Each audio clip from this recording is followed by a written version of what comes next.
గణేశాయ నమః. శ్రీ సరస్వతి నమః. శ్రీ గురుభ్యో నమః. భక్తులరా, రామాయణంలో విశేషాలు చెప్పుకున్నాం. ఇందులో భాగంగా నేటి వరకు మనం బాలకాండం పూర్తి చేసాం. అయోధ్యకాండని 4 భాగాలుగా చెప్పుకున్నాం. ఈ రోజున 5వ భాగం చెప్పుకుందాం. చెప్పుకునే ముందు వాల్మీకి మహర్షిని ప్రార్థన చేసుకుందాం. కూజంతం రామ రామేతి మధురం మధురాక్షరం ఆరుహ్య కవితా శాఖం వందే వాల్మీకి కోకిలం. ఆంజనేయ స్వామి క్షేత్రపాలకుడికి కూడా నమస్కారం చేసుకుని సమర్థ సద్గురు సాయినాథ్ మహారాజ్కి జయ చెప్పుకుంటూ ప్రారంభం చేద్దాం. శనైస్తస్మిన్ ప్రశాంతే చ జనఘోషే జనాధిప వశిష్ఠం మునిశార్థూలం రాజా వచనమబ్రవీత్. దశరథ మహారాజుకి జయ జయ జయ జయ అంటూ జనఘోష మెల్లగా శాంతించిన తర్వాత దశరథ మహారాజు వశిష్ఠుడితోటి అంటున్నాడు,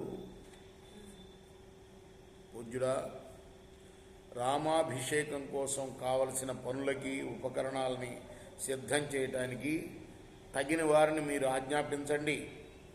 వెంటనే వశిష్ఠుడు ఆ అధికారులని ఉద్దేశించి అన్నాడు, బంగారం మొదలైనవి, రత్నాలు, పూజా ద్రవ్యాలు, సమస్తమైన ఔషధులు, తెల్లని పుష్పమాలలు, పేలాలు, తేనె, నెయ్యి, ఇవన్నీ పంచామృతాలు వేరువేరుగా, నూతన వస్త్రాలు, రథము, సమస్తమైన ఆయుధాలు, చతురంగ సైన్యం, చతురంగ బలాలు అన్నమాట. అంటే గుర్రాలు, అశ్వాలు, నరబలం అంటే కాల్బలం, గజాలు, వీళ్ళన్నీ రథాలు, చతురంగ బలాలు అంటారు వీటిని. రథ, గజ, తురగ, పదాతి దళాలు. ఈ 4 దళాలని తర్వాత సాయి సమస్తమైన ఆయుధాలు, మరి తెల్లటి చామరం, ధ్వజం, ఛత్రం, మరి బంగారు కుంభాలు, బంగారు కొమ్ముల గల వృషభం, వ్యాఘ్ర చర్మం, వీటినన్నింటినీ కూడా తెల్లవారేసరికి మనకు పురోహితుడు ఏదన్నా కార్యక్రమానికి చీటీ రాసేమంటే చీటీ రాసిస్తాడు కదా, ఇలా లిస్టు చెప్పారన్నమాట పురోహితుల వారు, వశిష్ఠుల వారు అధికారులకు. రాజుగారి యొక్క అగ్నిహోత్ర గృహంలో వీటినన్నింటినీ చేర్చాలి వెంటనే. ఇంకా ఏ చిన్న వస్తువులు నేను చెప్పడం మర్చిపోనా మీకు తెలుసు కాబట్టి అవన్నీ కూడా తీసుకురండి. మొత్తం పురద్వారాలన్నింటినీ కూడాను పుష్పమాలల చేత అలంకరించండి. తర్వాత ఎలా ఉండాలి? ఆ పుష్పమాలలో సుగంధాన్ని వ్యాప్తి చేస్తూ ఉండాలి. మంచి పుష్పాలు, వాసన వచ్చే పుష్పాలు, అంటే వాటికి తాకి గారి మంచి వాసన రావాలి. వేల కొలది బ్రాహ్మణులకి సమృద్ధిగా సరిపోయేది అయినా అన్నం సమకూర్చుకోవాలి. పెరుగు, పాలు, అన్నం. తర్వాత ఈ అన్నాన్ని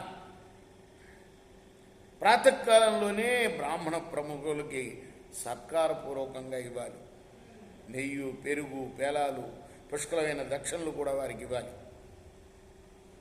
మరి అలానే సూర్యోదయం అయిన వెంటనే స్వస్తి వాచనం జరగాలి.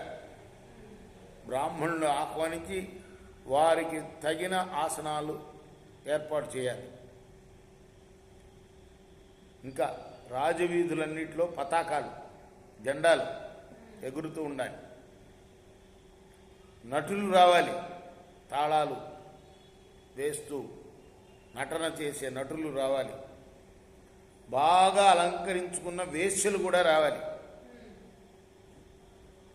ఆ తర్వాత దేవాలయంలందు పూజలు జరగాలి రాముడి పేరున.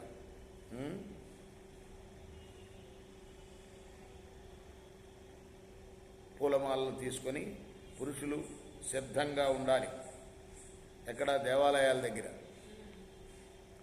యోధులందరూ కూడా కవచాలు ధరించి పరిశుభ్రమైన వస్త్రాలు కట్టుకొని దీర్ఘమైన ఖడ్గాలు ధరించి మహారాజప్రసాదం లోపలికి వచ్చి ఉండాలి వాళ్ళు. ఇలా వశిష్ఠుడే కాకుండా పురోహితుడైన మరొక పురోహితుడు వామదేవుడు కూడా, వశిష్ఠ వామదేవులు ఇద్దరు అక్కడ చేయవలసిన పనులన్నింటినీ కూడాను అటు అధికారులకి తెలిపారు, ఇటు దశరథ మహారాజుకి తెలిపారు. ఆ తర్వాత వశిష్ఠ వామదేవులు ఆ అధికారులు చేసిన పనులన్నీ పర్యవేక్షించి, రాజా అన్నీ కూడా సక్రమంగా జరిగినాయి అని చెప్పారు. రాజు కూడా సుమంత్రుడితోటి రాముణ్ణి వెంటనే తీసుకురమ్మని ఆజ్ఞాపించాడు. సుమంత్రుడు రాముణ్ణి రథంపై ఎక్కించుకొని అక్కడికి తీసుకుని వచ్చాడు. ఇక్కడ ఆపుదాం, రేపు కొనసాగిద్దాం. కృష్ణార్పణమస్తు. సాయి కృష్ణ.